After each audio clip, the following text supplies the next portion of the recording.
Welcome, everybody. We're going to try to get started here. I know we're going to have some folks coming in. This is right after the dinner hour, so I'm sure people are still getting a little bit of a late start, but we don't want to get too late a start tonight. We've got a lot to cover.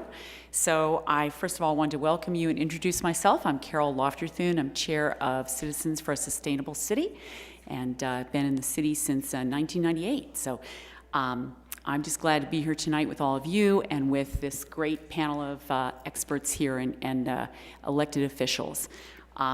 We are really grateful that so many organizations and the school board and city council came together to help us make this event happen tonight. And we're the unofficial event, as I have heard, but that makes us even more special, right? So I want to thank our sponsors, the American Legion, Post 130, and Harry Shovelin's done a great job of helping us out with that.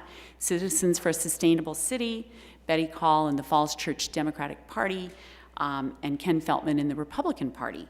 And Sally Eckfeld, our former school board chair, is going to be our moderator tonight. She's, of course, been in lots of other roles around the city over the years. And I wanted to thank, too, Mary Beth Connolly, our councilwoman, and city staff and the Falls Church TV station for their help in putting this together. And we are actually taping live tonight, so enjoy and smile. You're on camera, right? So last but not least, for sure, tonight's forum wouldn't happen without our wonderful guests. And so let me just briefly introduce folks who actually need no introduction. I will start over here with City Councilman Phil Duncan, and also Chair of the Budget Committee, Lawrence Welk, our school board member and former City Council member. Oh, Webb, did I? Oh my gosh, oh dear. Well, you know where my head is, right? Yeah. He's gonna sing. There, yeah, sing and dance, right? Yeah, there you go. Who brought the bubbles? That's right. Susan Kearney, Chair of the School Board, and Dr. Tony Jones, Superintendent. Thanks so much for your patience with my wonderful skills at introducing folks. We're going to try a few new things tonight as well. We have a couple of ground rules, though. First of all, it's a no gotcha zone, right? That's what is on your program, and we hope we'll all abide by that. We also really want your input, but we're all hoping you left your axe behind at home, right? So Susan's going to kick some things off for us and give us the inside view on how the school board has put together their budget and why it's such a great step forward for our schools. Lawrence is going to share his perspective as both a school board member and former city council member. And then we'll sort of turn to the city side here with Phil, looking at the future and looking at sort of the decisions that city council is shortly going to be facing. And after they share their perspectives, we are going to invite you all to share yours. And Ken and Harry will be collecting cards if they haven't already gotten yours. You're also welcome to come up to the microphone, the podium there. They've got a handheld mic, so you don't even have to get out of your chair. And for something kind of new and fun, we're going to tweet tonight, if anybody knows how to do that, actually. I know we know one person in our audience does. And we have a hashtag for you, which I think is, tell me, Ken, again, issues? Hashtag Falls Church. Fantastic. So, Susan, why don't you take it away? Thank you, Carol. I'm happy to, but first I feel like I'm talking to a class. First I need an assistant. I need someone, maybe Hunter, you could flip my slides for me. I don't want to go down there and do them because I'd have my back to the audience. Thank you. I know you've done this service for me before, so I appreciate it. What I'm going to do tonight to kick this off is quickly move through a presentation that we used at the town hall meeting a couple Saturdays ago, and we'll be using again this Saturday. What it aims to do is give people a level set understanding of the data we look at when we create the school board's budget, kind of the highlights of the budget and what the challenges are that we're facing. I'm going to try to move through it at a pretty good clip because we want to get as quickly as possible to your questions and to discussion. So if I move too fast, just jot a note and we'll circle back around to your question later on. All right, Hunter. Okay, so jumping right in, from the school board's perspective, there are a couple of challenges that loomed large for us when we created our budget request this year. The first one you see in this slide, which is we're growing rapidly. We've been growing rapidly the last few years. You see here the last several fiscal years. We expect to continue to grow next year another 7.1%. That's 159, 160, 170 kids will be adding to the school division next year. And you see our growth rate is really dramatically higher than the surrounding jurisdictions. Interestingly, this is just data that's, people in the community ask us about this, and we've never had it before, so I want to put it in here, and that is, if you look at the jurisdictions that are closest by us and that we look to as our neighbors, here in Falls Church, we have the highest percentage of city residents enrolled in our schools of any of those jurisdictions. You see, for us, it's a little north of 17%. So 17% of the folks who live in our city are enrolled in our city schools. It's a little bit less at Fairfax. You see, it's dramatically less in Arlington and also in Alexandria. And it's just an interesting demographic note to have. I think that means that we attract a lot of families, and we attract a lot of families who have a lot of kids who want to put them in our schools. We're expecting 172 students next year to be added to our rolls. This is just about as much as a grade, although we do have 200 children in our kindergarten this year, which is new for us. So it's about like adding another grade. Over the next several years, we'll add about 559 new students. That's just about as many as we have at Mary Ellen Henderson today. So we'll be adding essentially another whole school of kids to our school division over the next few years. One of the slides that I took out of here, but I'll just make a quick point because I've had a couple questions in the past few days about this, is our forecasts of student enrollment are done in a kind of two-step way. First, we have folks who are experts at the Weldon Cooper Center down at the University of Virginia forecast for us, annual forecast for 5 years, and then interval forecasts going out 10, 15, and so on years. We also have Hunter Kimball, who's our CFO and head of administration and operations and everything else for us in the schools. He creates a forecast as well, and we compare those two to see how close they are. Generally, the only difference in the two forecasts is that Hunter can layer into his forecast his knowledge about economic development and upcoming new homes and apartments and condominiums in the city, so he can add those in. And our forecasts for the last 5, 6, 7 years have been amazingly accurate. So we really feel like when we tell you that we're going to have 170 plus kids, we're probably going to be within 5 of that number. Okay, so that's the first challenge, lots of new kids and who need books and seats and teachers and classrooms and things. The second is teacher pay. And we have lots and lots of data. If you'd like more than I'm going to present tonight, just let Dr. Jones or me know and we'll provide it to you. But our teachers are underpaid as compared with Arlington County by anywhere from 5 to 25%. This can range anywhere from $5,000 to $20,000 in a year, which is a whole lot of money. And so we're beginning to see teachers not accept our offers, and teachers accept our offers and change when they get an offer from Arlington County, and good teachers leave us to go to Arlington County because they can do essentially the same job in a good school division by going another mile out of their way. Now, it's not just Arlington.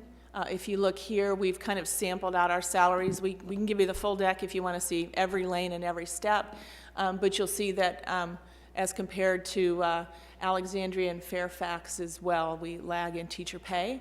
And so we need to make up that if we want to keep great teachers, and research and probably all of your experience would show that great teachers are what make the difference for kids and great learning and great achievement. So with those as the two key challenges, these are the budgets for this year that we are asking for. Our operating budget, just for those who are new to us, is what actually runs the schools and educates kids. So this is where we have teachers and staff and buses and materials and supplies and all of those kinds of things. The community service budget houses our daycare program funds. That's mostly paid for by parents, but it's through that budget, and also the use of our buildings by Parks and Rec and other third parties as well. And then, of course, our business and education community is there. And then food service, which is pretty much paying is the third budget you'll see there. We spend most time during this part of the year talking about our operations budget because it's the vast majority of the money that we use, and the other two are pretty much take care of themselves. This is really a summary of our request, the city transfer, and it shows you of the various funding sources how they've changed from last year. So you'll notice that city transfer and state funds both up about 9.7%. State funds are up because of it's a reflection of our increased enrollment. Actually, when we sent our enrollment numbers down this year to the state, they actually picked up the phone and called us and said, "Did you make an error? You can't really have this much increase in your enrollment this year." And we said, "No, we really do." So that will be reflected next year. Notice that federal funds are going down this year, and that continues to happen. The state funding, a 9.7 increase over fiscal year 15, is beneficial to us. It's several $100,000, but as you'll see here within the scope of our budget, it's a small percentage. In the city of Falls Church and in a handful of other localities in the state of Virginia, we pay for most of our schools ourselves. We don't get a lot of state funding. We don't get a lot of federal funding. We don't get a lot of grant funding, so it pretty much comes from my wallet and yours through our tax dollars. And this shows our expenditures. As you can see, the vast majority of the money goes to the classroom. That's the orange section there, about 77%. And then you see the others arrayed in terms of admin and technology and facilities and transportation and so on. One thing that we're quite proud of is that our administrative budget continues to shrink as we consolidate and consolidate and consolidate. It's about 4% this year. We did an efficiency study this year of our operations, and those results, which are posted on our website if you'd like to read the whole thing, tell us that we're running extremely lean in terms of the operational side of our school budget, so there's not a lot of fat there to cut. We did find about $900,000 of savings this year. This is something we do every year. The superintendent starts first, and she consolidates and reprograms and moves people and shifts things. And we're maintaining student fees this year that we instituted back in the 2007-8 timeframe during the recession. And then we've done some things like delaying the purchase of a bus, so everybody please knock on wood that we won't need that. Reducing some positions as the superintendent asked for, pre-funding furniture, some of those kinds of things we've taken out of the budget.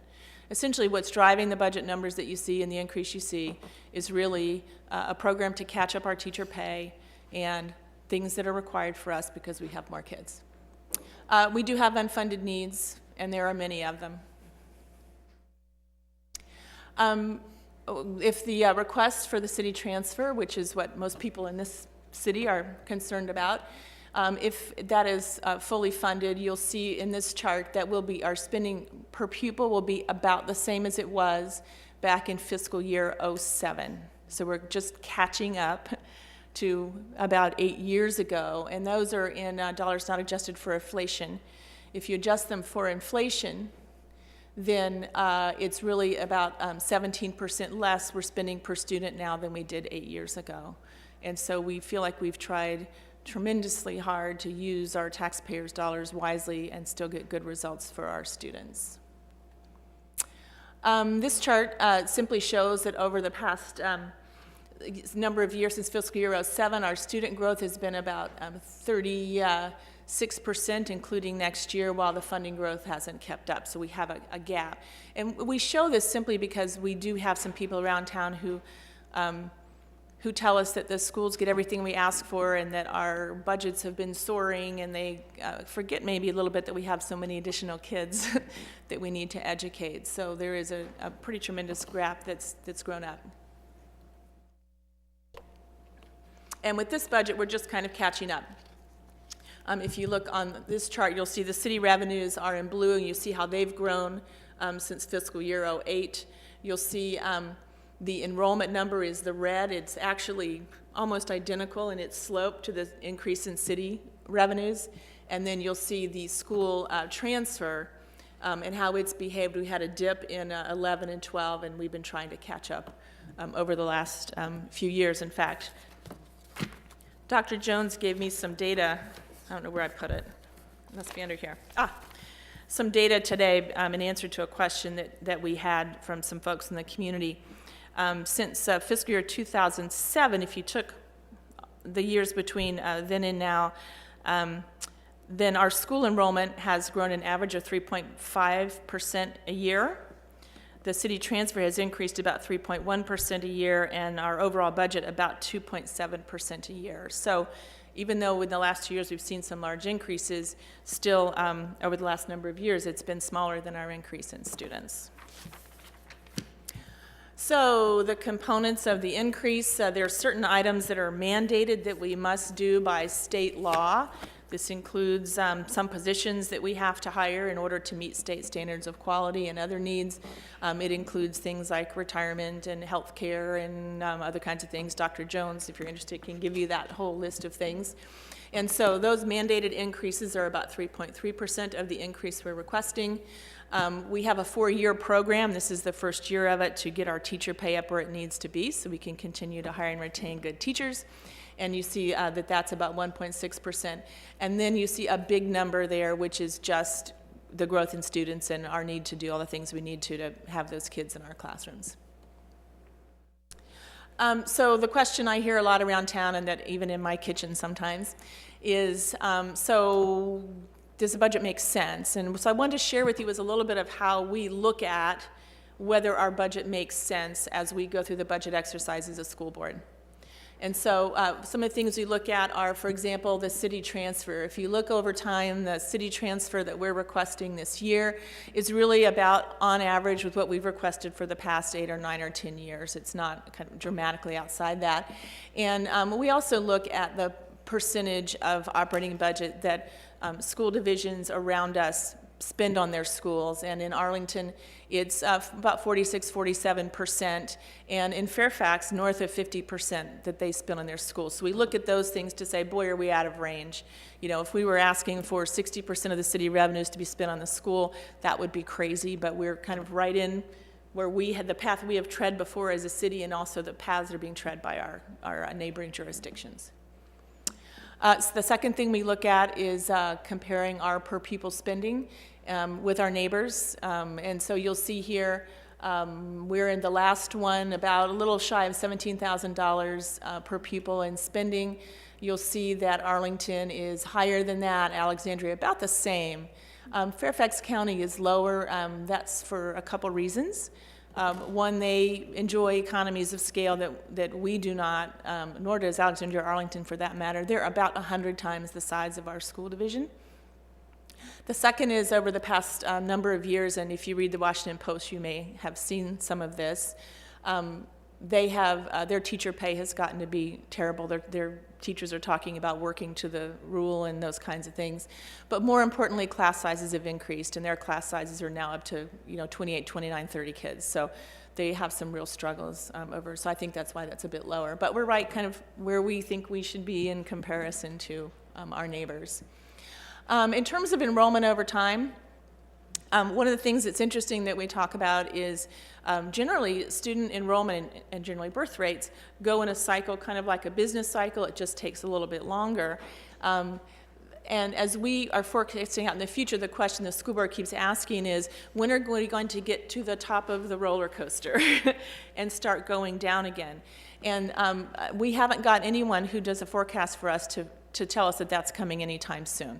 Even when we look out 5, 10, 15 years with the forecast that we get from Charlottesville, it's up, up, up, up, up. And so that's one of the reasons that the school board's requested that City Council work with us in a kind of a joint working group on budget and finance issues to figure out how we handle the fact that our student numbers are going to continue to grow and probably grow faster than our city revenue numbers, and what strategies as an entire community can we put in place to address that over time.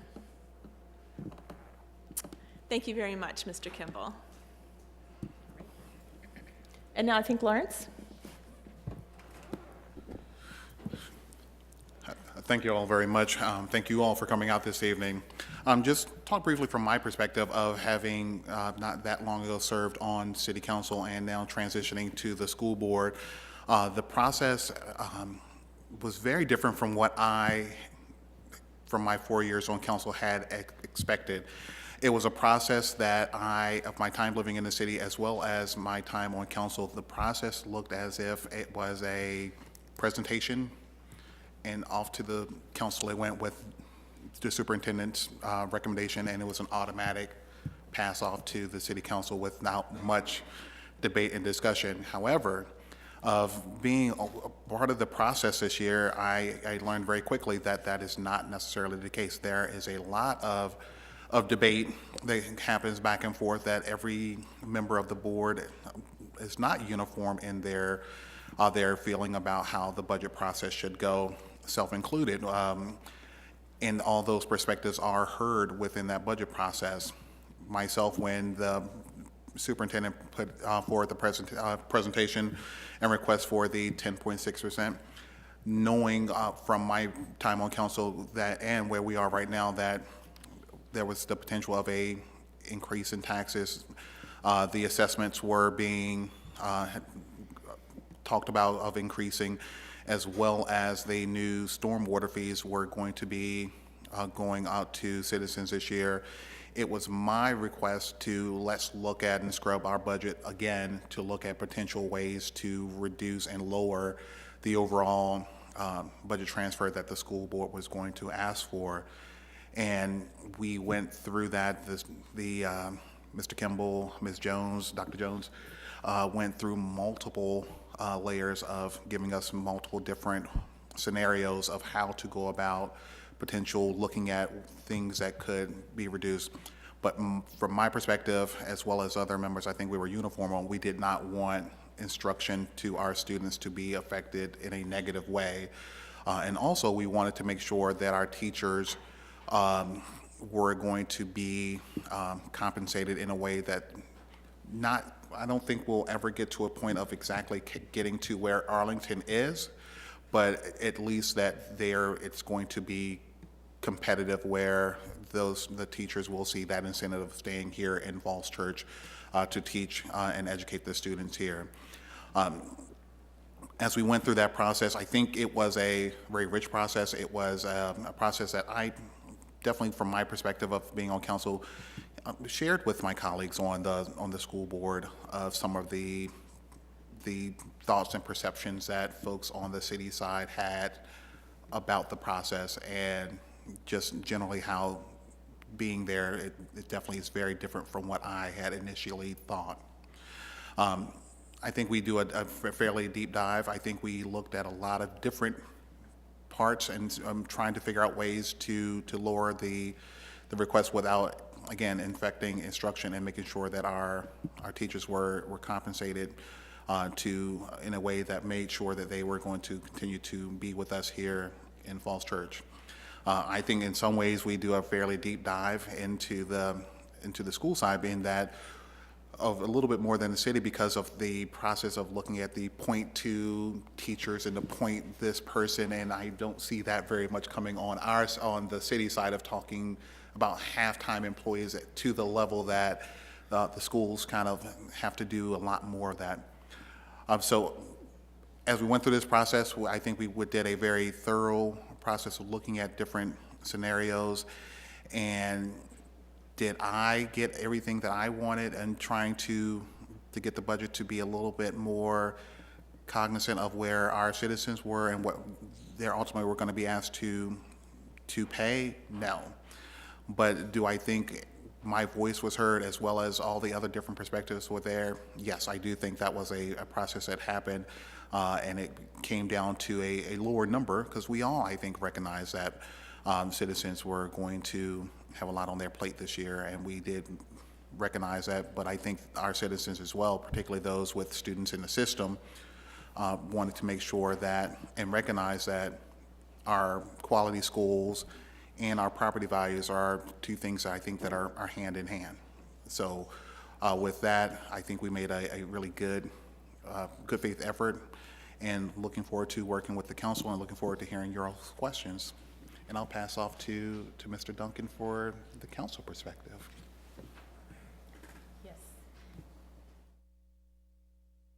Need to learn how to work the mics, clearly, besides learn Lawrence's last name, right, yeah. So, anyway, well, I think what we've heard is that you all have put a lot of thought into this budget, that you've done what your job is to do, which is to put together a budget that will keep our schools the best that they can be, and that's great, and thank you. I think we all applaud your efforts and appreciate the level of thoughtfulness that's gone into this.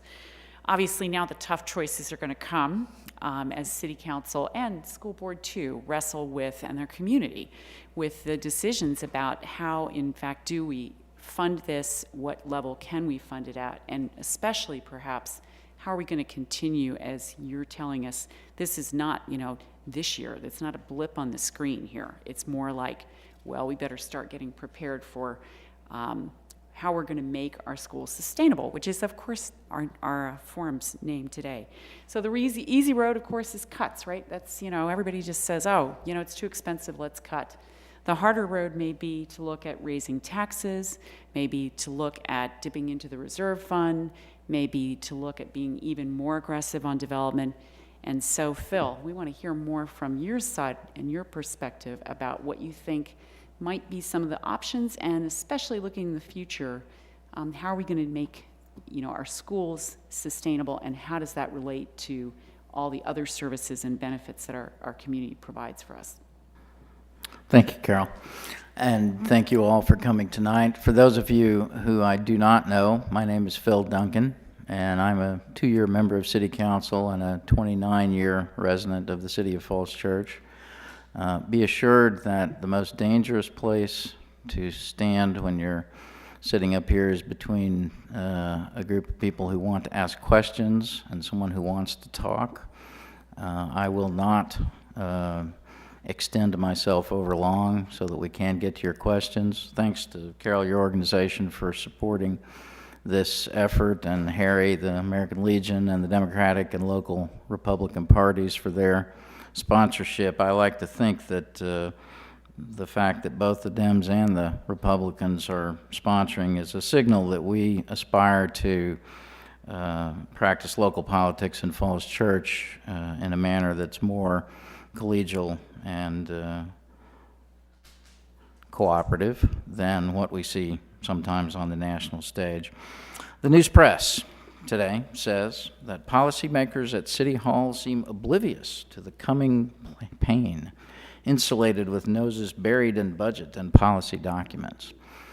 The primary reason that I asked to be involved in this event tonight was not to give a long oration about the future, but simply to communicate that the City Council is most assuredly listening to the public's concerns, and we welcome your ideas about how to address the challenges and opportunities ahead. That goes, I think, for the whole council. One member rarely speaks for the whole council, but I believe I'm safe to say that the whole council, the mayor, the vice mayor, all the members feel that way and have been out in the community talking and listening with people about where we go with the situation that we face. As I said, I don't have long prepared remarks or a PowerPoint. The city manager will present, has a very thorough and informative presentation that he'll present on Saturday at the town hall. It's a companion to Dr. Jones's presentation. So I encourage you at 10 o'clock on Saturday to appear at the town hall meeting. It will be right here in council chambers, and there will be an opportunity for questions and discussions. In the meantime, or after that, the information about the budget is on the city's website, fallschurchva.gov. Click on budget information on the top link, and Mr. Shields, the city manager, is here tonight and brought some handouts too that might be useful for those of you who want more information than you pick up tonight. So the script says that questions are going to begin at 8:10 or so, and since that's mainly why we're here tonight, I hope we can get to that. I just wanted to say, we understand that feelings are strong, And the temptation when feelings are strong is to lay down ultimatums about, what should be in the budget, what should be out, what the tax rate should be, what the reserve fund should be. I hope that we can share our views, listen to the views of others, and find out where we agree, and I think there is substantial agreement, and find out where we disagree, and there are some areas of disagreement. The process that we go through tonight, I hope, will take us further down that road so that when council really rolls up its sleeves, our work session Monday night is the final version of, going through each department. After that, we step back and say, okay, where are we now? There will be a work session Thursday week where we begin as a council to talk as a group about what we think we've heard and where we think we might be going. And I hope that once we get to that stage, the process we're going through now will help us produce a budget and a capital investment program and a tax rate that's widely perceived as having been determined through a open and fair and collaborative process, and that in the end it will reflect a proper balance of priorities for our community. Before I yield the floor, I just wanted to note, for those who are watching this on television, you may not be aware of who's in the room. I think it is important for everyone to realize it's quite a collection of who's who in town here. And of course, everybody is important because they're all my constituents, but the people I especially want to make note of being in the room are our mayor, David Tarter, who's in the back, Councilmember Mary Beth Connolly, Councilmember Karen Oliver, Commissioner of the Revenue Tom Clinton, former Councilmember Isla Kalin, who was also chair of the Budget and Finance Committee when he served, school board members John Lawrence, Kieran Sharp, Michael Nkuma. I hope I haven't missed anybody, and of course, most important, Lou Olam is sitting in the back row, and we're very pleased to have you here with us, Lou. Thanks for coming out for yet another event. I see Lindy Hockenberry, too, who's on the Planning Commission and former city council member, former vice mayor. Just wanted, folks who are watching on TV to be aware again that the people who, spend their time trying to help this community grow and prosper are definitely in a mode to listen, and they are here tonight, and they will be here between now and April 28th, hard at work, trying to produce a budget that does reflect our community's values and tremendous potential. Thank you. Thanks, Susan and Lawrence and Phil. I think it was particularly helpful for me. I think I'm pretty typical of the maybe man, or in this case woman, on the street. I read the news press, and every once in a while I hear my neighbors talk, and I'm involved in civic groups a little bit, but don't know that much. So I really appreciate the depth that you went through, especially Susan and Tony, your presentation, and I'm looking forward to your questions, and I'm sure I'm going to learn a lot here tonight. So I invite you now to chime in, and Sally, you're going to take it away with questions we've received via calls, emails, maybe Twitter. Okay, let me just give a little bit of direction first. Great. I'm the verbal traffic cop tonight. Can you hear me? I feel really lonely sitting up here all by myself, I want to confess. But our goal tonight is we want this meeting to be as casual and informal and relaxed as possible in this very kind of scary formal setting where you feel like you're in court. And to that end, we've offered you 3 different ways to ask your questions. You can come up to the podium and use the mic. You can sit where you are and have a mic brought to you. You can be delivered a card.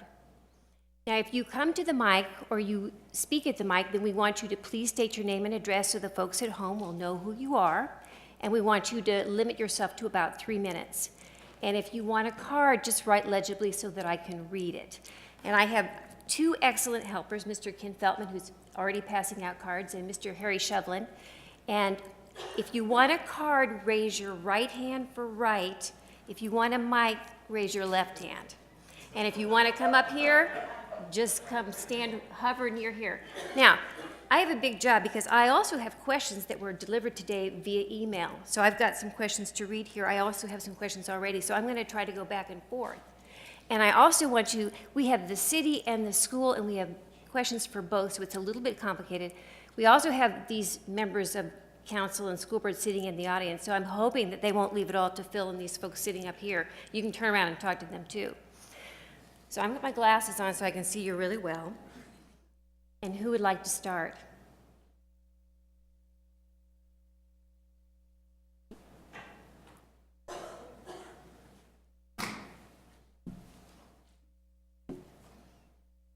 Good evening. My name is Victor Wong. I live at 914 Park Avenue. One comment regarding the school board. In terms of the percentage of the operating budget, I've done my own research, and actually we are actually running about 46 to 50% of the operating budget for the city. This is comparable to what I've seen in Fairfax, Arlington, and Alexandria, and I think also Loudoun. So, I mean, the numbers that they're presenting is actually factual. There's no problems with it. But I do have questions regarding, you had a 3.3% mandated increase. Where did that mandate come from? Then I have a follow-up question to that. All right, thanks for your question. I'm going to defer to Dr. Jones about the details of that, but essentially, when we have student growth, there are certain laws in the state that require that we add certain positions, so it's partly that. She can tell you what they are. We're also mandated to pay certain amounts of money for retirement for our staff and for health care, and then there are some other things in there too, but Tony can give you more detail. Yeah, and I could give you quite a long list, but everything from special education that's mandated, as well as, for instance, at Mount Daniel, they've been a very tiny school for a long time, so they have a lot of part-time positions. They don't have a full-time media or a full-time art or full-time music, and now that they're bigger, and that's where we're actually seeing the most growth, to meet standards of quality for the state of Virginia, and that's how we're accredited, we do need full-time staff there. So it's lots of different little positions that make that up. Great, thank you. My follow-up question is, you talk about salaries. Are our employees covered under a collective bargaining agreement? And how do we do our pension? I think our pension is a defined benefit plan. Has the city ever considered going to a defined contribution, that we can start shifting some of the work or the onus from the city to the employees? I'm going to answer a little bit of that, and then for more detail, I'm probably going to suggest that you talk to Hunter Kimball, who's our CFO. But I will tell you that first, our professional staff in the schools are participants in the Virginia retirement system, and we have no choice in that matter. So that's the majority. Some of our part-time student staff participate in the city's retirement plan. And in both of those plans, a portion of their retirement is paid by staff. That is relatively new. Up until a couple years ago, particularly in VRS, we covered the entire cost of retirement for our teachers, but that has changed over the last few years. Hunter can give you all sorts of details about VRS and how it works, and the city plan, and who goes in which plan, and all those kinds of things. I don't know if you want to do that maybe offline so that we can get to other questions or give a quick response. Actually, I think I can make it fairly quick. In terms of your question about the defined benefit and the defined contribution plan, the VRS is way ahead of you on that one. They are in fact transitioning into what they call a hybrid plan, which is going to be where as folks who are staff who are currently vested in VRS will remain in a defined benefit plan. New staff coming on will be in this hybrid plan, which will be a combination of a defined benefit and a defined contribution. So even the VRS is moving in that direction. Thank you. Okay, I have the next question from one of our write-ins, and it is, given the competing concerns in the schools at this time, why the emphasis in the investment in pre-K at the Cherry Street School? Oh, you mean given the competing financial interest in the Right. schools? Okay. The Jesse Thackeray Preschool Center, to be located on Cherry Street, is important for a couple of reasons. First, by law, we are required to educate younger children who have special needs. We've been educating them in our Mount Daniel facility until this year when we move that to our TJ trailers until the center is done next year. And we simply ran out of space at Mount Daniel to house that program. We also, by choice as a city, We invest in pre-K education for our low-income children, our English as second language, and other at-risk kids, because the research is so clear that those investment dollars early pay off dramatically as you go through your years of education. So that's why we provide it as a city. Some is legally required, some we as a city think is a high priority, and we'll be in that building next year. Thank you.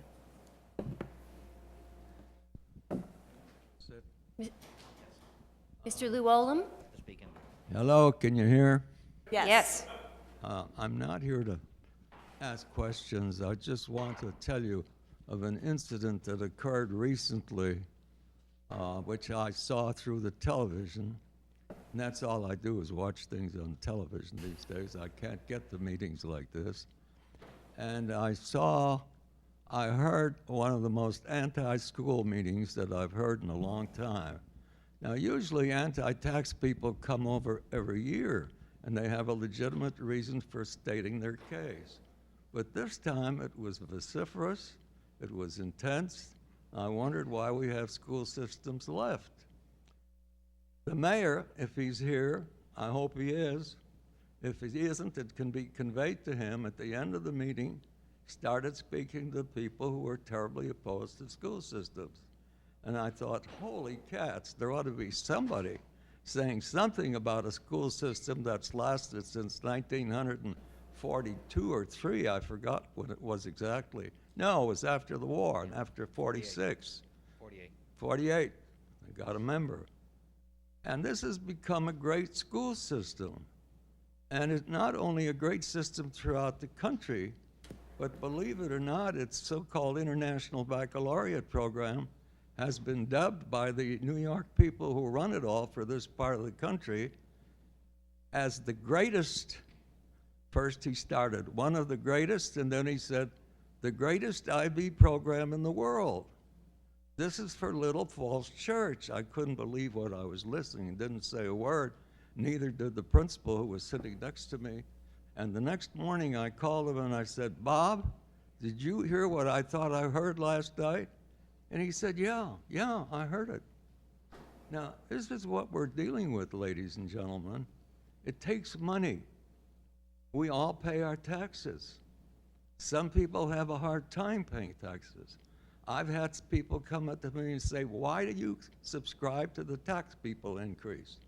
I said, because without them, I won't have the kind of city that I like to live in. It's a quality city in many respects. The city manager can talk about that. But you're worth everything you're asking for because you, as a superintendent, not only prepared it, but you had a school board to go through it very meticulously and ask questions and decide after the answers came that they made a decision. Now it's being put up to you. And what harms me is to see a meeting of the kind that I saw on the television where almost everybody spoke against the schools because the tax was going to increase. This is a thing that's been happening for a half a century. There are people who are legitimately concerned and oppose increased tax rates. There are others who don't. They become political issues. Elections are held, and the results are followed. And most of the people, more than a majority, over the years, have voted to sustain the public school system with its adequate supplies, its fiscal supplies. Thank you, Mr. Olam. I want to say one other thing. The mayor was there. Is he here? The mayor was there. And at the end of the meeting, he walked out and was reassuring everybody, yes, yes, yes, yes. That was great stuff. And I'm here to tell you that there's another point of view, Mr. Mayor, and I think you ought to listen to that too. This has been the kind of debates that we've had for many years. They're perfectly necessary and important. But let's be a little more positive about the school system than what you heard the other night. And that's why I came here tonight. Thank you so much, Mr. Olam. Mr. Duncan. Thank you, Ms. Eckfeld. I think I should say that Mayor Tarter, who has 3 children in the school system, may have had to cut away to go tend to their homework, but I did want to speak to the general point in agreement with Mr. Olam's characterization of the community's, longstanding support for public education. I like to say public education rather than just the schools, because it's really deep in our DNA that, we believe in the power of public education to transform society for the good. And the purpose of Falls Church is to send succeeding generations of capable children out to make the world a better place. And I think the council is uniquely well equipped this go-round to understand that and to try to locate all the resources that we possibly can to do that. If you just look across the dais, you have, as I said, Mayor Tarter has 3 children in school, Mary Beth, children in school, Karen, children in school. Dave Snyder and I both sent our kids all the way through the program, K through 12. I think I'm the only council member whose wife also went through the system all the way through, so I'm a multi-generation schools lover. All this is just to say that you do, Mr. Olam's correct, you do go to meetings and you hear some anger, and the perception this time is maybe you hear a little more than you have in past years. But it's very important, I think, that we try to conduct ourselves in a way that makes it clear that, education, public education it's our highest priority in this community. It just is. It's not our only priority, and the balance between highest and not only is what we're trying to strike. Thank you. Well, another question I have up here sort of relates to this. There seems to be a concern about our seniors in this community with tax rates going up. What kind of tax relief do we have? What is the status of that, particularly in this budget projection? And how does that work? And are people taking advantage of it?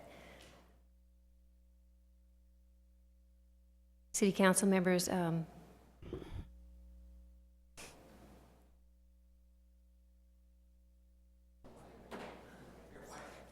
Yeah, this is the point where I don't want to answer every question. I mean, we have some good information on that, and Wyatt will present it in a more concise and completely city accurate manager. form. Sorry, city manager will present it in a concise and more accurate form than I will.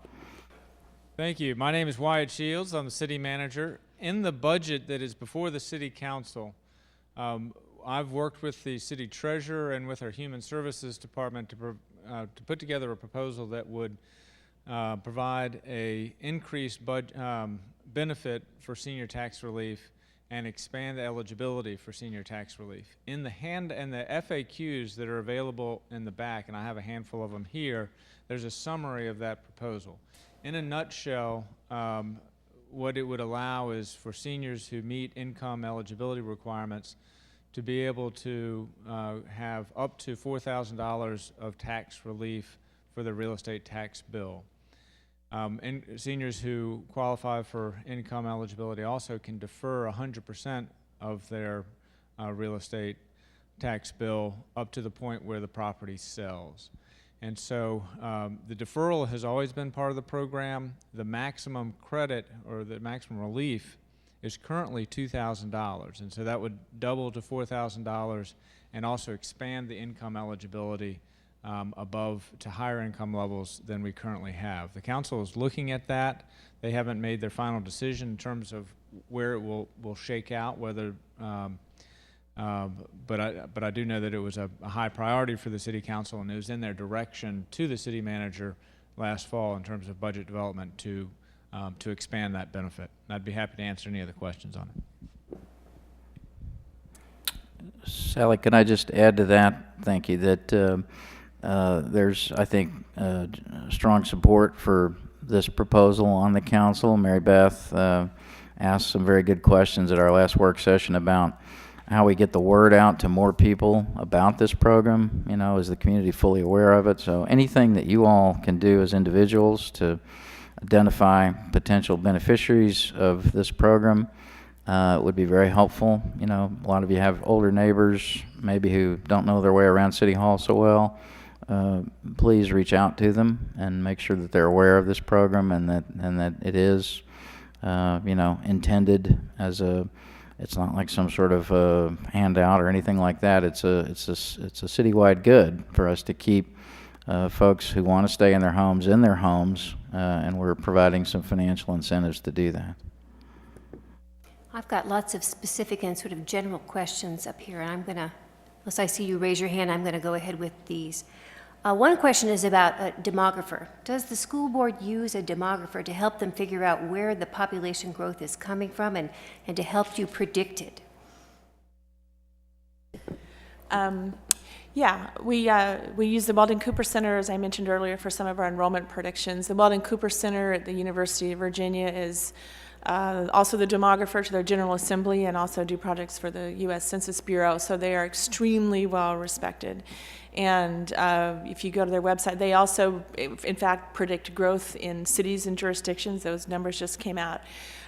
In addition to kind of understanding how many kids we will have, we don't have a demographer, but we have a small team of deliberate and hardworking individuals in our school division. That would be Dr. Jones and Hunter Kimball, who over the last couple of years have literally investigated where every single child in our city that comes to our schools lives and categorize that data and information about whether you come from a single family home, whether you come from a rental apartment, a condominium, and a townhouse, and where those growth numbers are. So I'm going to turn it over to Dr. Jones to summarize for you some of their findings, and we have information on our website, or she could send to you, that is very specific in this regard.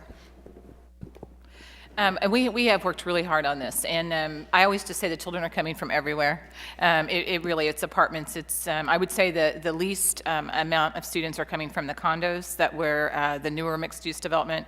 All of the apartments, though, in town, single-family homes, everything's growing. And when I talk to families, and especially I probably see more of it in kindergarten, there are bidding wars on houses that are in that middle range right now in Falls Church. So I think that I had several families tell me that's why they're in an apartment, for instance, right now, waiting and trying to find the right home in Falls Church. But and we actually last year started drilling down to the next level and working very closely. And I credit Mr. Shield's staff and his development office, because we work together to coordinate on, for instance, any of the new developments that are coming in, how many 1s, 2s, 3 bedrooms there are. We've gone into our existing properties and we're looking at how many students come from even different types of bedroom apartments, so that we can be as prudent as we can in our long-term projections based on what we know now.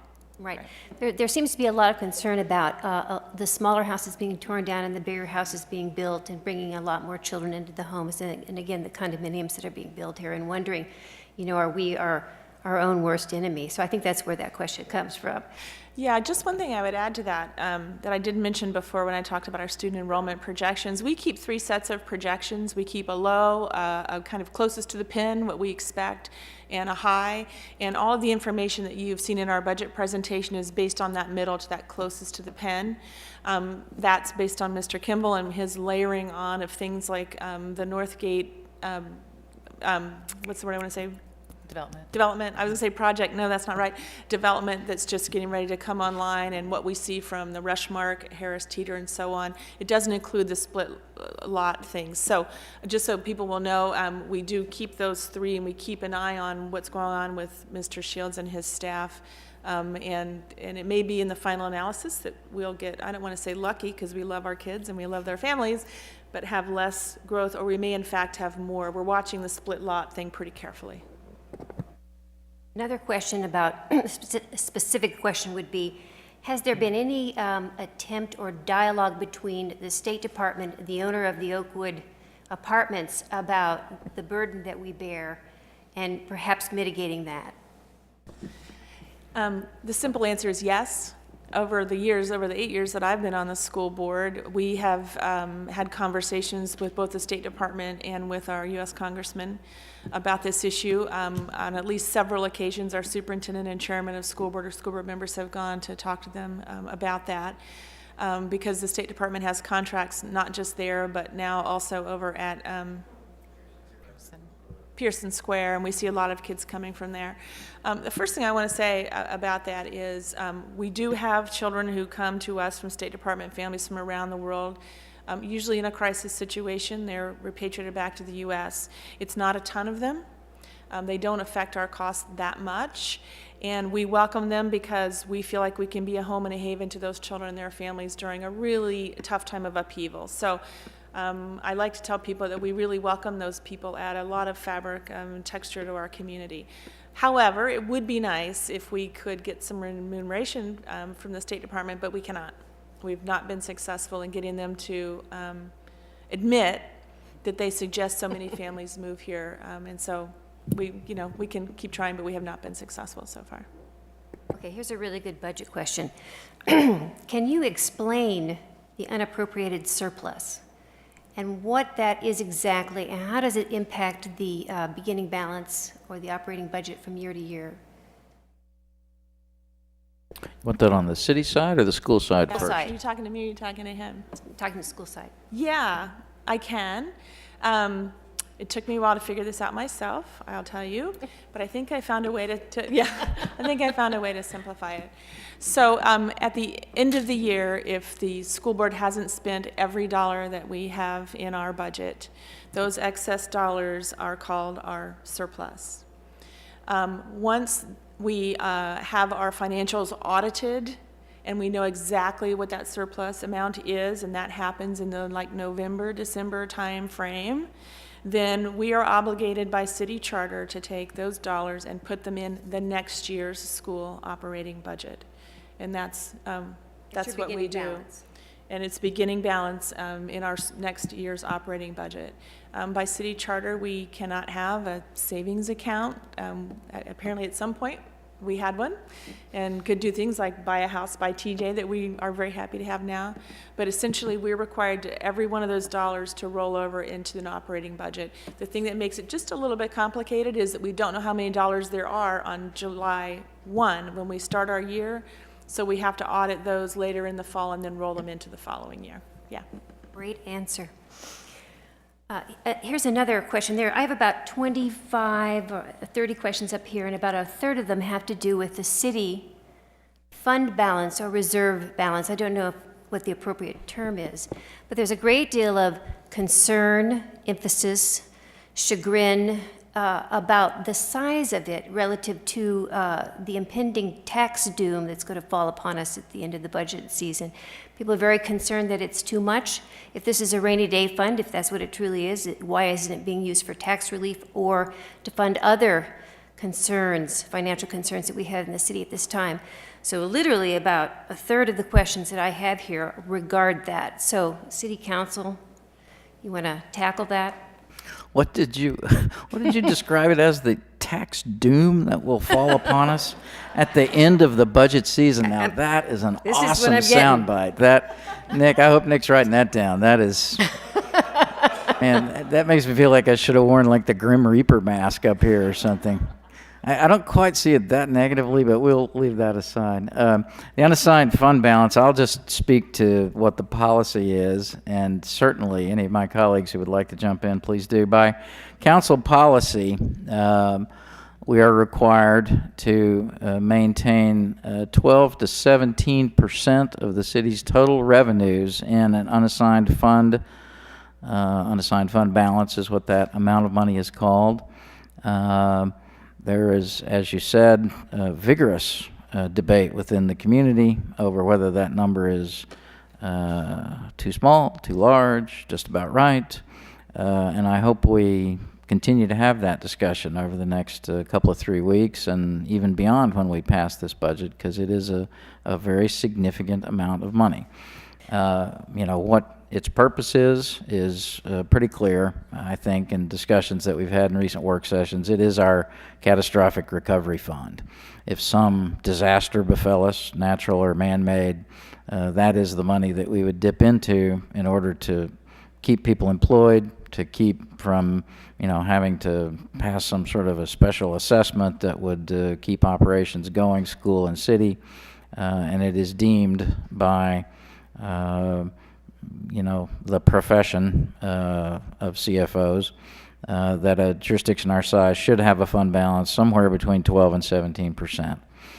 One of the comments is that you're holding the tax dollars hostage, and they're not making any money just sitting there. And that's the tone. I'm just sharing with you that many of these. So these are statements and pleas and finger shaking. You know, this is not coming from Sally. This is coming from the questions Well, here. seeing no one else leap up to take this on, I will continue to talk. I see the mayor has returned, or perhaps he was always here and I just missed him. I don't know, but yeah, I mean, it is the case that municipality is not allowed to, go to Vegas with your money. We do have to keep it in very secure investments, and they do not earn a lot of extra cash when they are there. But the purpose of that fund is not to generate growth in earnings. It is to protect from catastrophe. And my personal crusade, as many know, has been to make sure that we have every penny that we're supposed to have in that fund and not one penny more. Any penny above policy should be deployed to a more, immediate and hopefully long-term impactful use. Thank you. And it's a shame you can't take the money to Vegas because 00 is a lock next week. My name's Norman Brand. I live over at 444 West Broad Street. I do have one budget question I actually do want to ask, but I do have some comments first. One is, I agree what Councilman Duncan said. I was both treasurer and president of a number of 501c3s, currently president over at the Spectrum, and you really need the reserve fund. You never know what's going to happen. And you can't go back to your constituents or the people who live in the building and say, by the way, we need 3,000 extra apiece because we weren't watching what we needed for the future for our reserves. On the school budget, I want to commend the school board. I think it's a very impressively put together budget. I'm from a small town in upstate New York. I learned from my father that when I went to school and he paid taxes, people whose kids were much older, didn't have kids, helped out, pay taxes. It's a generation to generation, and my kids are long out of school. They were in the Fairfax County system. I moved here a couple years ago, and I consider it my civic duty to keep educating. I also think it's in my own best interest. I have an investment in several properties in Falls Church, and the better the school system, the more my properties are going to be worth at the end when I sell it. I'm going to get all my money back by keeping the school system good, even if I pay more. There's also a very interesting slide there that shows the decrease in federal and state funding, which should be no surprise to anybody. One of the great debates in federal tax these days is the propriety of the state income tax deduction on your federal return, state sales tax. Your gut reaction is there should be no debate. You don't have that money to go pay federal taxes. The flip to that is what I call, or they term the more profligate states who raise taxes and taxes, are getting funded on a national level through the deductions by people whose tax rates locally aren't as high. But in our own context, if you raise somebody's taxes $500 to help cover the school system, we're going to bring back more money from the feds and from the state of Virginia back into Falls Church. They're going to cover a good part of our own tax increase, and I think we'd be silly to sort of ignore it. But I would urge the City Council to support as much as they possibly can of the school board budget request. My question relates to technology. My wife is an ESPIT in Fairfax County, and technology is the future. Even just from SOL testing, you've got to set everything up. I mean, you cannot run anything without technology, and it gets more and more expensive. Whether the 5% of your budget that you show for technology is really adequate, or it's whether something you've had to pinch because of your general operating. We are budgeting very, very carefully. We've had a long-range committee working this school year, trying to find the best technology strategy for budgeting, and we are going with a different model this year where we're able to bring in the devices so that we're meeting the needs and the demands that our teachers need and for our students for testing, but we're able to actually look at a 3-year cycle and how we pay for that, which has allowed our budget to stay flat. Out of that 5%, the vast majority is really staff for technology, because technology infuses all aspects of our division. And even with the efficiency study that Ms. Carney mentioned earlier, technology is not only in the classroom, but it's helping us run more efficiently in our maintenance department, in our food service department, and it's allowed us to also stay very flat and not add staff in all of those areas by running more efficiently through technology, but it does take a tech team, and that's the vast majority of that budget. Okay, thank you. Oh, and one last comment that I really had covers a lot of the school systems, but obviously we're paying less than Arlington. Whether we really want to have a system where you have 2 teachers in Falls Church, partners, husband, wife, whatever, both with master's degrees that can't afford to live in your own community because they're underpaid. Thank you all very much. Thank you. I would say this is my first advertisement of the evening, and I will keep it short. On April 29th, we do have a tech evening that we're holding so that members of the community can come and learn, particularly focused in middle and high school, how we're using technology for our students and other purposes. So if you want to know more about technology, feel free to come to that. If Tony can send you the details, it's on our website, or you can check in with me. But that'll be a great opportunity to hear a lot about what we're doing with technology. Harry.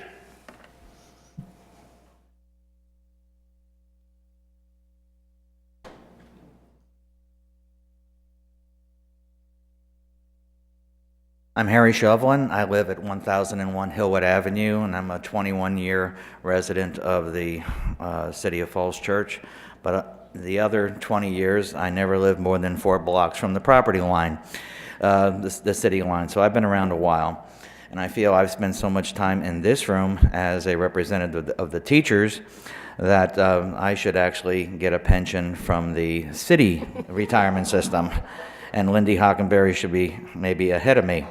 Anyway, first thing, it's music to my ears to hear the word demography. If we used demography more in 1979, we wouldn't be here tonight discussing the problem with the overcrowding of our school system. City Council was warned in 1979 that there's such a thing called demographic cycle. And they weren't warned by experts, they were warned by employees, mainly teachers, who had 1 or 2 classes in demography. So, this problem that we now have was predicted in 1979 by teachers.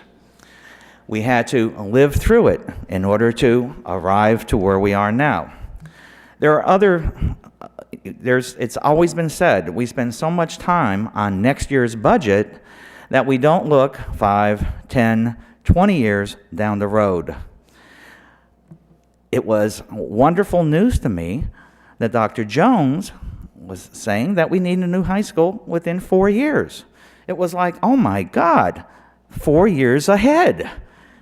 And that's been a problem in Falls Church. We act on immediate issues. We don't act on potential future issues, even talking about them. By the way, we've always had a census person in the 60s, 70s, and half of the 80s. His name was Mr. Charles Harold. During the summer, he was our census guy. So we always had a pretty good handle of the numbers, but of course the numbers were a whole lot smaller than they are now. But when he retired and left, I don't know what happened to the demographic information.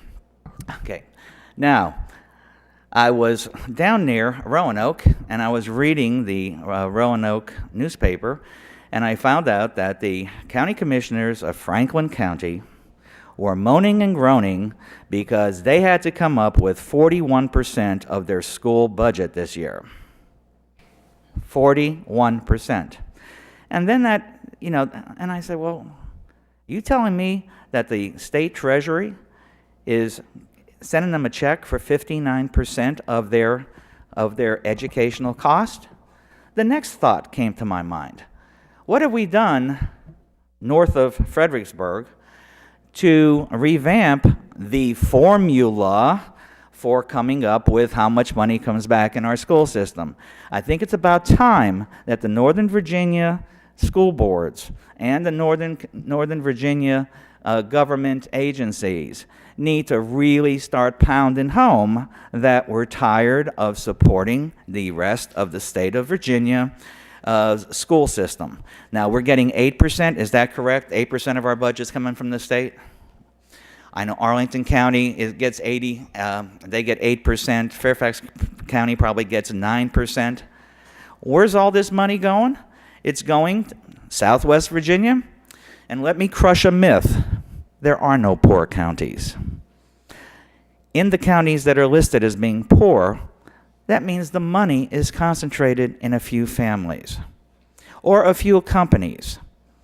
It's time for us to require the state to do a little more investigating in some of these poor counties.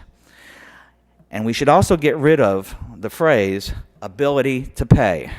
If they're going to talk about ability to pay, then they need to know that there's an ability to work also. And as I was sitting down in the hills in Southern Virginia, thinking, how many people do I know who only work 40 hours a week in Northern Virginia? And the answer was, I couldn't think of more than 2 people who only work 40 hours a week. So, to equate our work ethic with our ability to pay is something that really has stuck in my craw. So what I'm asking because I'm sure that Nick Benton will publish this list that I'm about to ask you for, and that's the list of there are 133 school districts, I believe, in the state of Virginia. I would like to see a list of all 133 and see how much money, by percent or dollars, that each one of those school districts is getting. I know one thing. The majority of it is coming from us. Thank you. Thank you. Thank you for your request. I'll just say a couple things about that. You're exactly right. Of the tax dollars that we send to Richmond, I've seen different estimates, anywhere from 10 to 11 to 15%, but the vast majority goes elsewhere in our state. A very small percentage comes back to our jurisdiction. So you're absolutely right about that. With regard to changing the formula, each year this is a topic in the General Assembly. The Northern Virginia School Boards, through our lobbyists, talk to our representatives about that. It has not yet gotten traction, but we continue to press for that, along with letting us start and end our school year when we want to. The third thing I would say is that if you check on our website, is it on our website? We have that information. We've provided it to City Council at our work session with them a few weeks ago, so it is on our website where you can see every school division in the state and the money they get from the state.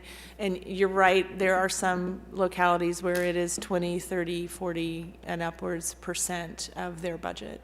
Yeah, so. Could I just follow up on that for a second? The Legislative Committee on the Council, yes, also, as do the schools, work Richmond on that issue, and Vice Mayor Snyder will tell you how long he personally has been working it, and he's served since 1994 on the City Council. So it is important to keep working it. I thought there for a minute that Harry was getting ready to announce his campaign for state delegate, or perhaps even for governor. I just want you to know that that's a platform that you articulated I can jump right onto. No, but seriously, I mean, I would love to think that somebody is going to come to our rescue during my time on council, but and we will keep working that issue. But where that discussion usually ends me up is looking around the room and realizing that, you know what, there's nobody coming to our rescue. We are the solution to whatever problem we identify, and then we've all got to be together on this. We are an affluent jurisdiction. There's no question about that. We are perceived as such by most everybody else in the state, if not the nation. And we have to deal with that reality, and we have to realize that most of what we're going to do is going to have to be generated internally, and that's why it's so very important that we all collaborate and cooperate together. Mr. Feltman. Harry, that was a perfect lead-in. They're going to think we planned it because Betty Cole and the Democratic Committee and some from our Republican Committee are working with Marcus Simon, our new House of Delegates member, and his opponent, whom he defeated handily, putting together a task force that goes beyond just Northern Virginia. That's been our problem. You mentioned Rappahannock. When we moved here, we noticed that the Welcome to Virginia signs come the minute you cross the Rappahannock River. So we knew that was a signal. We're headed south and trying to find some allies. Any of you who want to work on that, contact me, now Harry is going to be a member, or contact Betty. Thank you. And Dave. The 306 Shadow Walk, city resident almost 19 years this coming June. To follow up on what Harry just said, I went through the Leadership Fairfax program about 6-7 years ago, and when Jerry Connolly, then the board chair in Fairfax, I challenged him. I asked him, is it true that 18 to 21 cents per jurisdiction is what we get back for every dollar we sent to Richmond? He said, yeah, that's about right. So I challenged him that he, since he's the 800-pound gorilla, or was at the time, and Robin Gardner, who was our mayor at the time, and everybody else, the money comes into the Tom Clintons of the world, right? And then Tom Clinton sends it to Richmond. I suggested, why don't we just send 50 cents for every dollar to Richmond? And I was dead serious then, and he laughed. He said, nice try. And it's an outrage.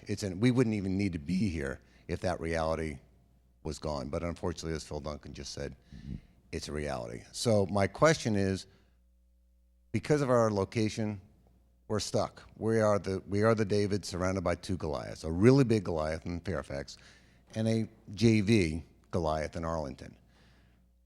I personally think that the $1.30.5 per 100 assessed value is not going to stay the same. Is it going to go up to 4.5% that Wyatt's suggesting? I don't know. It's going to be somewhere in the middle. We all know that. But long term, and I don't think anybody's going to have an answer here, so don't feel like you have to answer me, but just maybe file it away for future conversations and future deliberation, is how much longer can we continue to fight against two Goliaths? The Bible tells us that David won, but if they fought 100 times, I'd be willing to bet you that Goliath would win 99 of those 100. So how much longer can we keep this fight up? I don't know. I mean, I agree. If I'm a good teacher and Arlington's offering me $10K more, those schools over in Arlington are great schools. I'm in real estate. I sell houses to people in Arlington. Those schools are phenomenal. And so it's good that they're good. Because if ours were really the best, nobody could afford to live here. So in that regard, I'm thankful that our surrounding jurisdictions have good schools. But how much longer can we fight this fight? Was George Southern right 4 or 5 years ago when he was saying, are we eventually going to get usurped? I sure in hell hope we don't, because I like living here an awful lot. But that's my thought. That's my question. Thank you. Nick Benton? Actually, I'll respond. I can never figure out this mic. I think you're absolutely right. I think that's actually we're talking a lot about the budget for next year right here, but what we aren't really talking about is that larger question of how, and that's what this forum was really, we hope starts a conversation about how we can make our schools and our city sustainable and what that will take from all of us to do that. I think a lot of people move here because they love the fact that we are small. They love being in a small town with their kids where they're going to know their neighbors, they're going to know the kids that their kids are going to school with. They love the smallness, but it's as great as that is, the economies of scale, the challenges with funding it are really very significant, and I think we really need more focus on that piece and that longer range vision. And I'm so glad to hear that we have at least some efforts started online with Dr. Jones and with the city and with the Republicans and the Democrats, but we could use more of it, for sure. Mr. Benton.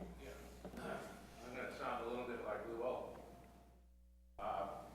This debate has been going on since the Falls Church News Press started in 1991, and I'm sure it was going on long before that. The very existence of the city of Falls Church as a jurisdiction, liability of it, has come up over and over again over all these years.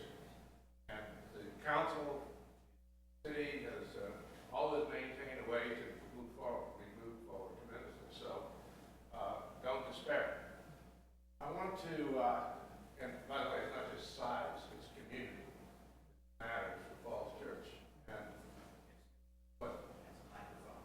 You can't hear me? Okay. I never know. You don't know your ears are right. Is it on?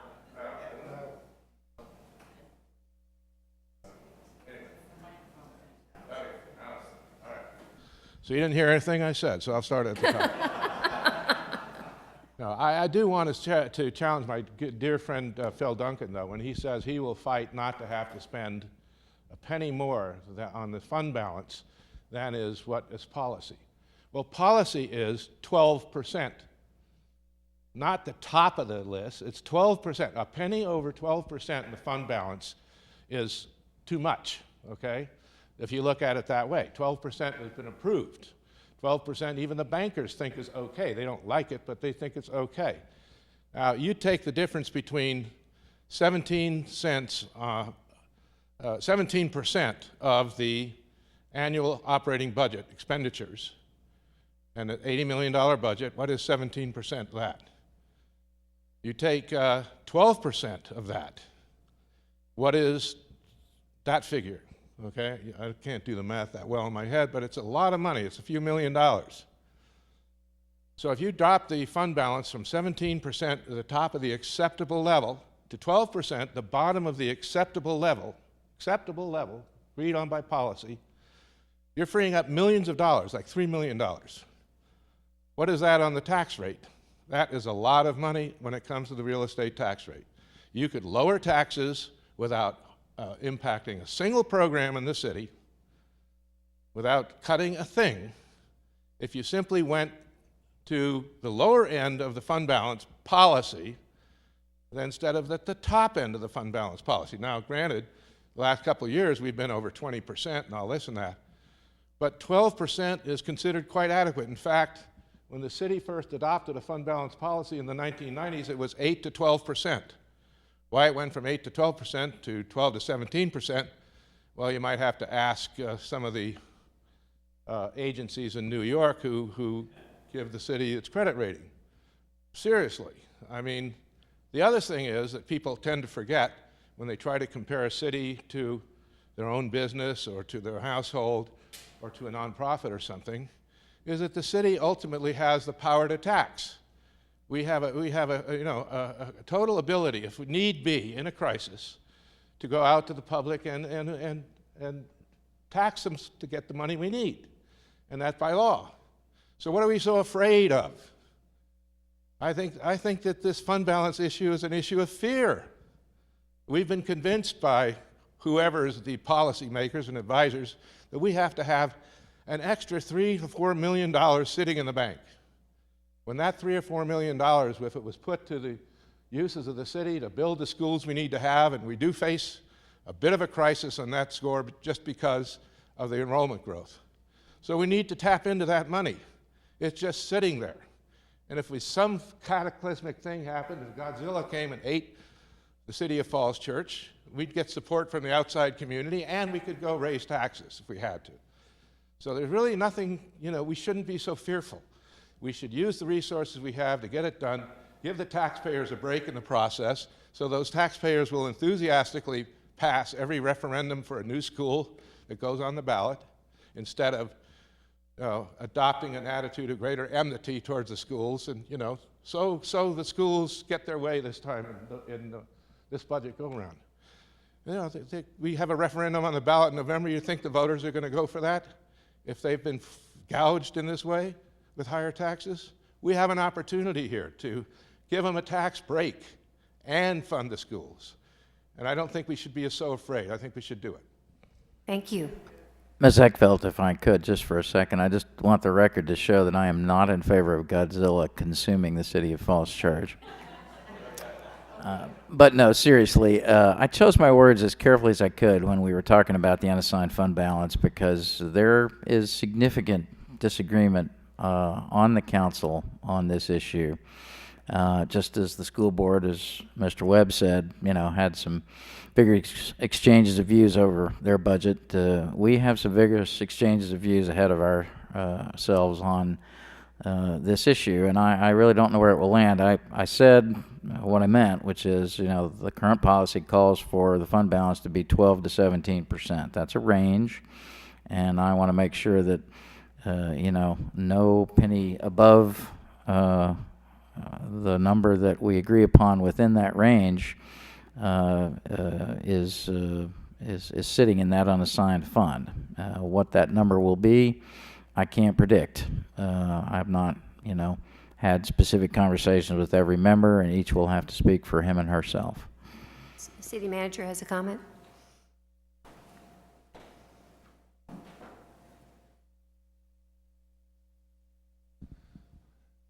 On the fund balance, one thing that I think is important to make sure is part of the discussion as well, because I think really good points have been made tonight. But as the city manager, I think a key part of my job is to make sure that the plans of the council, as enshrined in the capital improvements program, are accompanied by a financial plan so that they're feasible. So we're not just planning castles in the air, but we can actually accomplish things. And our financial policies are a key part of that financial plan to be able to build Mount Daniel Elementary School and get that underway next year. Ultimately, to take on the larger school projects that we have in the out years, a library, the library board. We have a library that's built in the 50s, a city hall that was built in the 50s and remodeled and expanded in the 80s. We have roads that need maintenance. We have transportation infrastructure. We have stormwater infrastructure. We have lots of capital needs. And so how are we going to accomplish those? One key thing to think about in terms of financial planning, when we did the Mary Ellen Henderson Middle School, that was, at that time, the largest capital project that the city had ever undertaken. It was a $30 million project. And we entered into that with fund balance at 30% of annual expenditures. So we went into that project with a very healthy fund balance, and that helped us accomplish that project. We ended up doing things that we needed to do then, like add science classrooms at the high school and things like that, using fund balance to make that project really work and be excellent. So that's one component to it. We're going into major projects, and we do need capital reserves in order to be able to pull those off. So that's one key piece of the discussion. The second is, and this is what doesn't get talked about very much, and that is the really critical issue of if you use one-time money to solve an operating budget problem, then think where you're going to be next year. And so we're not happy right now. We're grappling with the fact that we've got a pretty big tax increase that we have to talk about, explain, justify, and ultimately make a decision on, and it very likely could change through the council's process. But imagine that process next year where we know we're going to have cost increases. I can be pretty confident that revenue's not going to be as good next year as it is this year because we have the North Gate coming online and the Hilton Garden Inn. Those are two big benefits on the revenue side this year that we won't have next year. So we'll have those challenges next year. Do we want to overlay next year's troubles with maybe 3 cents or another hole that we have to dig out of because we've used one-time money to solve this year's budget challenges? And so that's going to be a key part of the discussion as the council's grappling with this over the coming weeks. That is actually the older and more ancient city policy, not to use fund balance to solve an operating budget problem. And the council has been very disciplined about that for decades, and that's part of the council policies as well. I just wanted to add that part to the discussion. Thank you. I have a lot of questions here left, and I'm going to attempt to kind of blend them into one question and comment, and I may not be successful, but I'm going to try. So the question starts out with there's a question and a concern about why is the school board paying rent on the school board offices? And blending that in with, looking across the city and seeing all of our public buildings at the point where they need to be renovated, added on to, torn down or rebuilt in some fashion, thinking about, what just happened up there with the water and the sale of the water system and the opportunities for a new high school. So the questions and concerns are, where are you? What are we doing?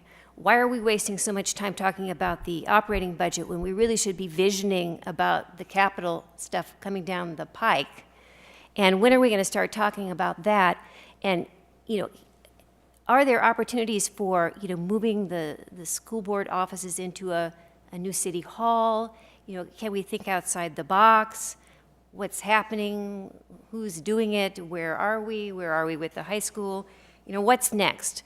So I'm sort of blending a lot of questions, and it's sort of both for city council and for the school board, but a lot of opportunities. Money is cheap. Let's get going. It's not really a question, but you want to comment?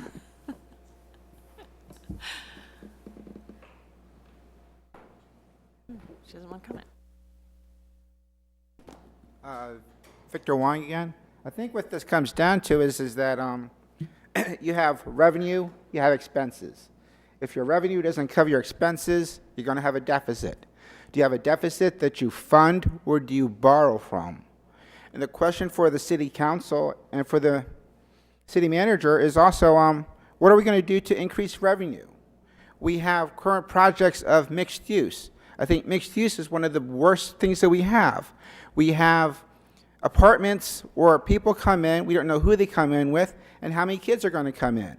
And you're not going to get much revenue because you only have so much retail at the bottom. Right now, the kids are coming into the schools. We have to fund the schools. We have more increases in kids. The question is, when are we going to start going to a pure commercial model? Why do we keep using mixed use as our model? You also talk about the Western Broad Street as it's too big. It might be a little too big, but it's also right. They're giving $2 million profit to the schools. They're keeping the size of the apartments small. So who cares if they want an 85-foot frontage to go with their retail unit? But if they're bringing money into the city that's going to help us, then that's the perfect size unit or perfect size project that we need. When are we going to start just building a nice office building and staffing it with office workers to use our resources? Much good material in there, and I see a future candidate for the Economic Development Authority. I appreciate the perception that the mixed-use projects that are coming online in the next few years are paying heavy proffers, and school costs, public service costs associated with those buildings are, going to be covered. So your Rushmark, Harris Teeter, your Lincoln, Tinner Hill, we hope will be strongly revenue positive, as have been the Broadway, the Byron, the Spectrum, and the Reed Building, all of whom have public service costs that are covered and generate excess revenue to the tune of, $5 or $6 million, which enables us to keep your tax rate growth restrained. So it's very important to work the economic growth side of this formula. It's something I talk a lot about. A lot of other members on council do too. We work really hard on it. You do have people who maybe aren't aware how hard people do work on that. It has occurred to us that all commercial would be dandy to have. We actually have a proposal for a Class A office building over at Columbia and North Washington that is waiting for a tenant. If they can sign a lease, they can build a building probably. We're pretty close on that, but they haven't got a tenant. We're not a natural office market because of where we are, and that is a challenge. Most of the developers who have proposals that they want to bring here see a pretty affluent customer base and a desire for people to live here, and so they want to provide housing. Fortunately, as you said, smaller unit housing, which attracts younger and serves empty nesters, two demographics that we would like to keep here in town. We'd like to bring young people in, and we'd like to keep empty nesters. So there's a lot to chew on there, but economic development is definitely a very important part of where we are going forward. And I think there's great potential, particularly up at the West End land, which we haven't really talked about, but that's going to be critical to the city's future. Julie. I'm Julie Kreichman at 412 East Columbia Street. I've lived here for 32 years. Both my kids went through the schools here, K through 12. And one of them is now at Harvard Business School, and the other one's finishing her 5-year master's at JMU. So they were able to take good advantage of the quality schools that we have here. I just want to say that I think market forces have shown us that despite these tax increases and the future tax increases that people absolutely understand are coming down the pike, we have not had a massive running for the exits here. Okay, the real estate is fungible. People do have an opportunity to move to Arlington. They have metros that are nearby there. They have the opportunity to move to Fairfax, Dunloring. There are lovely small neighborhoods all over there. But I want to say that market forces are showing us that people are continuing to move here with their children, and we have not had a massive turnover for the exit. So I think that City Council needs to look at that as opposed to being terrified, of dealing with this tax issue. Thank you. Lindy. No, I like this one right up here. I know how far away it is from me and everything. Lindy Hockenberry. I live at 1208 Seton Lane. Been part of the city for 44 years. 31 years teacher. The one thing that we're taught, everybody seems to be always saying, oh, we're having all these new kids, all these new apartments and everything like this, and how are we going to pay for them? The thing is that when you have more density in a mixed use form, you have them paying for themselves and more for the rest of the city. And people still do not quite understand that a single-family home with children in it is a net loss to the city. They cost a lot of money because you take the cost per pupil, which is 18, 17. You got 1 or 2 kids, that's a heck of a lot of money. Now, if you're living in a single-family home and you don't have children, like me, then I contribute.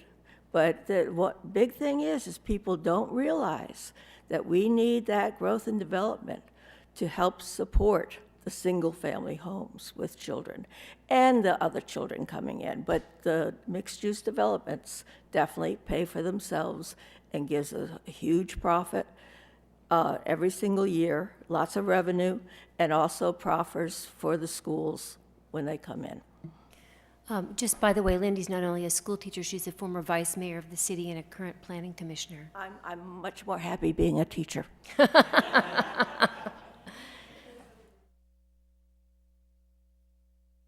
Bob Lofterthun. I live at 202 West Rosemary Lane. I've served on the Environmental Services Council and the Planning Commission. And I think there's an interesting linkage between the quality of our schools, the value of our real estate, and also the opportunity for economic development in this city. I work with a number of global corporations who are very much focused on their future workforce development, and which is one of their major concerns. They're very much focused on science, technology, engineering, and mathematics, or STEM education.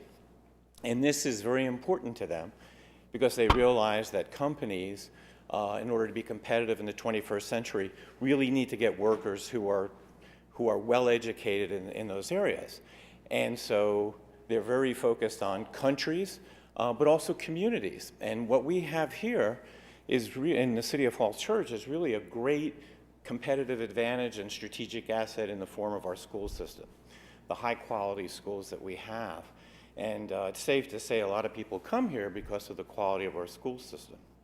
And so I think that, and also talking about what Lindy is addressing, it's challenging to bring in more commercial development, pure commercial development, because we live in a market economy. And so the market is dictating to a large extent what comes in and what doesn't come in, and we do have these advantages of mixed-use development as well. So what I'd like to suggest is that the city take a more proactive stance on looking at going after companies that are not necessarily the national office employing 2,000, 3,000 people, but looking at the companies that are more entrepreneurial, growing, knowledge economy.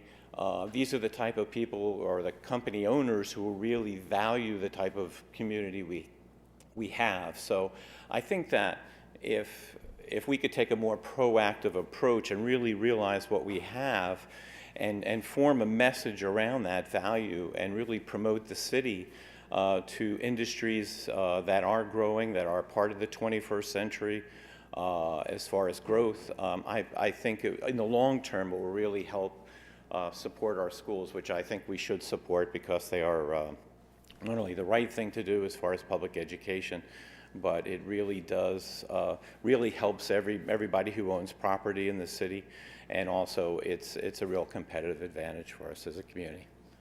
Thank you. Sally, if I could, that's a great point. Just one thought on that. There's a company here in town called Viget Labs, which is owned by Andy Rankin and Brian Williams. They are in that entrepreneurial knowledge economy niche, and one is on the Planning Commission, one is on the EDA. It's very interesting to talk to them about what they need in order to grow their business. They have offices in Durham and Colorado, and would like to grow their business here. And the couple of things that stick in my mind are, A, they need a place for their employees to live, because they've got 20-something employees who are, they're making good money, but they're not making enough to buy a house in Falls Church. Newsflash. So the kind of new projects that we're putting up that have the apartments that are geared towards that demographic, I think, are very important, and that sort of workforce housing niche is something that's important. Another thing is they're very transit reliant. They often don't own cars, or if they do, they don't want to drive them. And so in developing the new projects and doing everything that we do, see Hal Morgan there sitting there from the CACT, we're trying to encourage bicycling and walking and transit connecting from our downtown to our metro station. So that's all part of this budget. That's where this relates to something. There has been a few years where we haven't been able to do as much in the transportation area as we would like to. Wyatt referenced some of the things that are in the current budget. There actually is a commitment to invest in a number of those things in a more aggressive way going forward, recognizing that that is tied to our economic potential for growth. I'm just going to chime in here, Phil, just a minute and say, Ken and I were talking earlier this week and thinking, if we are already known for our schools, and we should be, and we want to continue to be.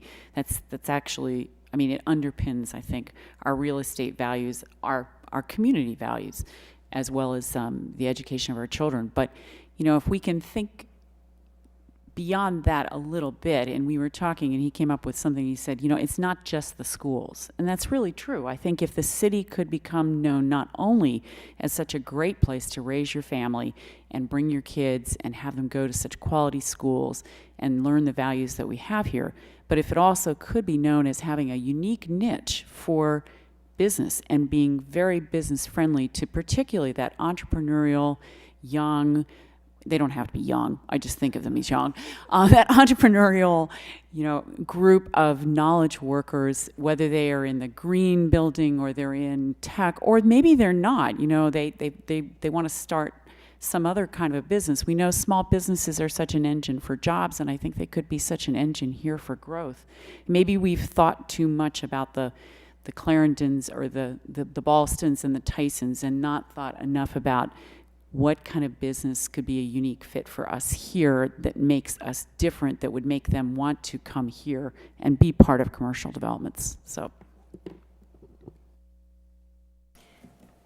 Could we be reminded of the dates of the public hearings? And is there a visioning event you all have next week?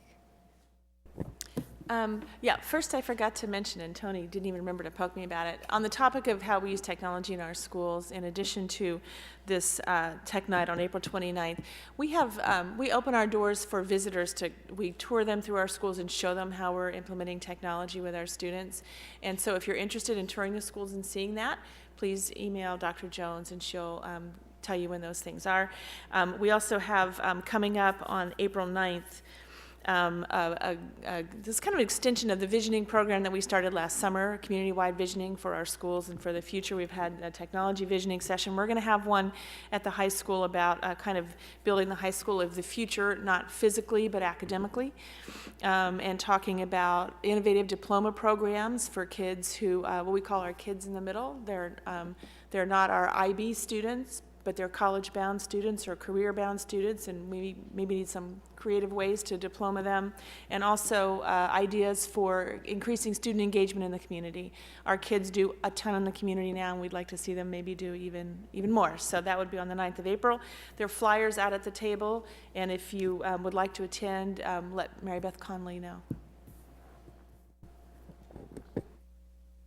Did I say the dates of the public hearings? Town hall meeting on Saturday, work session on Monday. That's not a opportunity for the public to speak, but then the next council meeting, there's another work session on Thursday, but again, not a council, not a time for the public to speak. The next council meeting, because of the holidays, is going to be on Wednesday, April 16th, after Passover, right? So that would be the next opportunity for the public to comment at a council meeting in chambers here after the town hall meeting this Saturday. And then we meet again in work session on the 21st, and the final vote would be April 28th, which is also an opportunity for final public comment before we pass the budget and CIP. I think it may be time for the last word. Yes, I think so. Would you all like to take just, 30 seconds to a minute and say your sort of last comments here? Before you say your last comments, may I do a little commercial here? Yes, Harry. At every meeting that we hold at the American Legion or here, he walked out already. The husband of a woman who I said that every time we have a meeting, we're going to advertise vacancies on boards and commissions in the city of Falls Church. And I think we need to urge our neighbors who are new to the city to get them involved in at least one commission or one board, because basically most of the commissions and boards are wanting for members. And so I think all of us here have that obligation to tap a neighbor or a friend or somebody you meet at the PTA or whatever and say, you'd be a good fit for the tree commission, or you would be a good fit for this commission or this board, because Falls Church was built on volunteerism, and we need to continue it. And I don't see very many new faces at any of the non-school meetings. So I think every opportunity that we have, we should help Mrs. Bouchot, who will sign you up, the city clerk. And Barry left, and so he didn't witness my advertisement here. Just keep that in mind. If you see somebody who would be a definite good fit for one of our boards or commissions. Thank you. So shall we start with the schools, since we started with you before? Sure. Thanks very much. I guess the one thing I'd like to say is that I hope you've learned more about our school budget request for this year, and I hope that you're sensing that it is a thoughtful request. We were very careful about it. One thing I would say, and Sally I'm sure can underscore that, is that the school board's perspective on the budget process is that we are thorough and careful, and we ask only for what we think we need. We don't run a school division that has lots of fancy programs and lots of fancy trips and lots of, we have a very almost traditional way that we think about our schools, which is great teachers, small classes, community engagement. And so we understand that we're asking for a lot of money. We don't do it lightly. We really do ask only for those things we think we need for the kids. Thank you all for coming tonight. We really appreciate it. I love doing these forums. Thank you to the sponsors and the coordinators. This is the second of this kind of forum I've participated in, and it's just a great asset to our city that we have them. If you want to know more about the school budget, you can check on our website and you'll find lots and lots and lots of things. Come to the town hall meeting. You can always email me or any member of the school board or my good buddy here, Dr. Jones. Whenever we have questions, we respond as quickly as we can, and then we post those questions and the answers on our FAQ page on our site as well. So thanks very much for having us. Great. Lawrence? Thank you all very much for coming out tonight, and for those of you who are watching at home on television, it's a very important process that we go through yearly on the school sides as well as the city side. We'd love to have input from citizens on both sides and both perspectives of how we are addressing these issues in the city, and encourage you to come speak with us during our budget work session so that we can have that input as we move forward with the process. And as the city kind of goes through theirs now, encourage you to let them know how you feel about both the schools as well as what the other priorities are going to be happening here in our city. I thank you all very much. Phil? Thanks for sticking it out to the end.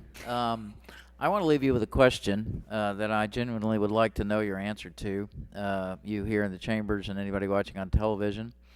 It follows on a little bit what Julie Kreitzman said. The manager at one of our recent work sessions handed us a sheet which has the impact of the landscape, we're looking at it now, on the typical home in Falls Church. It appears live in a typical home, at least in terms of value, somewhere in the $690,000 range, which is amazing that I live in a $700,000 house. I never would have thought that possible, but that's what assessment increases do for you.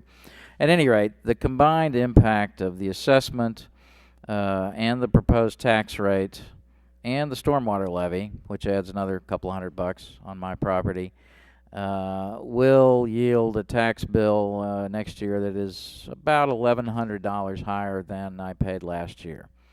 And I am genuinely curious.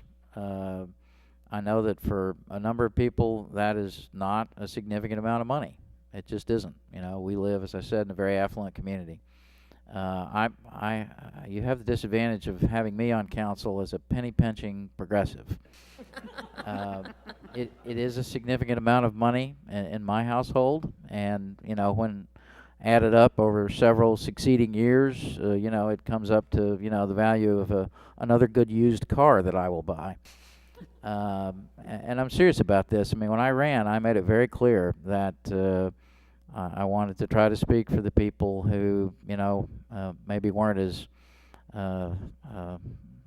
financially, ragingly successful as some, because I think their part in the community is very important. Young people, older people, people who have jobs that are perhaps not quite white collar. I think if you look at the heritage of Falls Church, those people have been a significant part of what's made us a great community.